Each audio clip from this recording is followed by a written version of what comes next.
Hey, guys, who else loves the fresh leaves henna applied on hands? Yes. Many of us loves too. That to the deep dark stain makes us more happier. Do you know the secret behind the dark stains of henna?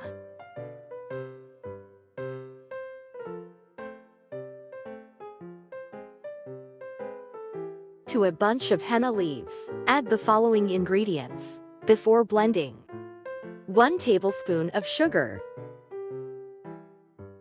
a small piece of tamarind pulp, 5 cloves, squeeze half a lemon,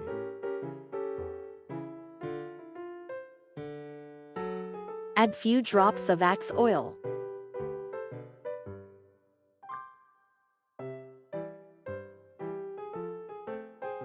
blend it to a fine paste. Don't add too much water while blending, or else it will be difficult while applying on hands. Apply as of desired patterns and enjoy.